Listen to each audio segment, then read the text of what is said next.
2006 में Ukrainian capital Kyiv में एक नौजवान शख्स बहुत ही कंफ्यूज हालत में पाया गया। उसने ओल्ड फैशन के कपड़े पहन रखे थे और उसकी गर्दन पर एक पुराना कैमरा भी लटका हुआ था। वहां पर खड़े हुए सभी लोग समझने लगे कि ये कोई पागल है, पर उन्हें क्या पता कि ये एक टाइम ट्रैवल पर्सन है। नमस्कार दोस्तों, आज के इस वीडियो में मैं आपको बताऊंगा सर्गी पॉन मैरिको की पूरी टाइम ट्रैवल स्टोरी। अब आते हैं हम फिर से अपनी कहानी के ऊपर। पुलिस ने जब इस शख्स को अपना पूरा नाम पूछा तो इसने सर्गी पॉन मैरिको बताया और उसके बाद जब उससे आईडी मांगी तो वो एक ऐसी कंट्री से इशू कर रही थी जो अब मौजूद ही नहीं थी। जी हाँ, ये आईडी सोवियत यूनियन की दौर की थी। अब ये बात तो आप सब जानते हैं कि यूक्रेन पहले से ही सोवियत यूनियन का हिस्सा हुआ करता था और जिस दिन वर्ल्ड वॉर 2 हुआ था उस दिन सोवियत यूनियन और यूक्रेन अलग हुए थे। ऐसा नहीं कि यूक्रेन पुलिस ने इससे पहले सोवियत यूनियन की कोई आईडी देखी नहीं थी, पर ये पर्सन दिखने में तो 20 to 25 साल का लग रहा था और उस आईडी पर उसकी डेट ऑफ बर्थ 1932 की शो कर रही थी। सिर्फ डेट ऑफ बर्थ ही नहीं बल्कि आईडी पे शो होने वाली फोटो भी उसी की ही थी। ये सारा कंफ्यूजन पुलिस को समझ नहीं आ रहा था। आखिर 1932 में पैदा होने वाला शख्स 2006 में 74 इयर्स के बाद भी 20 to 25 साल का कैसे दिख सकता है। पुलिस ने सर्गी से पूछा कि आज कौन सी डेट है, तो उसने थोड़ा सोचने के बाद जवाब दिया 23 अप्रैल 1958। ये जवाब सुनने के बाद पुलिस को कंफर्म हुआ कि ये शख्स पक्का कोई पागल है। वो उसको मेंटल हॉस्पिटल ले गए जहां डॉक्टर पाब्लो कॉन्ट्रिको ने उसकी मेंटल हेल्थ का जायजा लिया। सर्गी को भी कुछ समझ नहीं आ रहा था कि आखिर ये उसके साथ हो क्या रहा है। डॉक्टर ने पूछा कि क्या उसको याद है कि वो 1958 से सीधा 2006 में कैसे आया। सर्गी ने बताया कि एक दिन मैं अच्छे फोटोग्राफ्स निकालने के लिए सिटी वॉक पे निकला था, तभी मैंने आसमान में एक अजीब चीज उड़ते हुए देखी।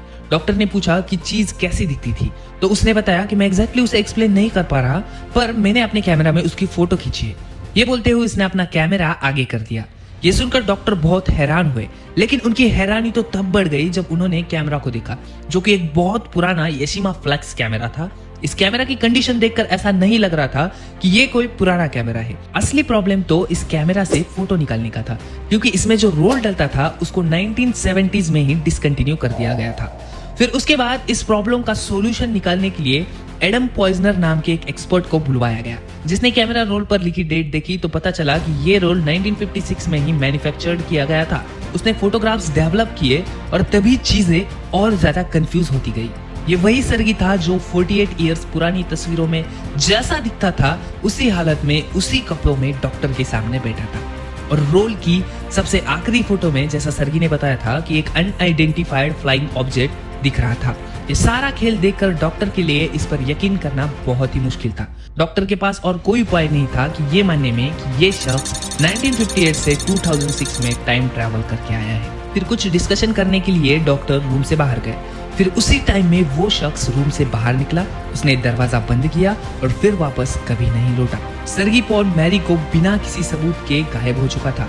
उसने अगर पीछे कुछ छोड़ा था तो वो था अपना कैमरा, कुछ फोटोग्राफ्स और अपनी अजीबोगरीब कहानी। ऐसी कहानी जिसको जितना ज्यादा समझने की कोशिश की जाए वो उतनी ज्यादा उलझती जा रही थी। जब पुलिस ने इस केस को इन्वेस्टिगेट किया तो मालूम पड़ा कि 1960 में वाकई सर्गी पॉन मैरिको नामी शख्स कीव से गायब हुआ था। फोटोग्राफ्स में जो लड़की उसके साथ थी उसको भी ट्रैक किया गया, जो अब एक 17 साल की औरत है। उसने पुलिस को बताया कि 1958 में सर्गी सच में गायब हुआ था, लेकिन कुछ ही दिनों में वो वापस भी आ गया था। ये उतने टाइम के लिए गायब हुआ था जितने टाइम के लिए ये 2006 में टाइम ट्रैवल करके आया था, लेकिन उसके बाद वो 1960 में दोबारा गायब हुआ और फिर आज तक वापस नहीं लौटा। क्या ये कहानी सच्ची हो सकती है?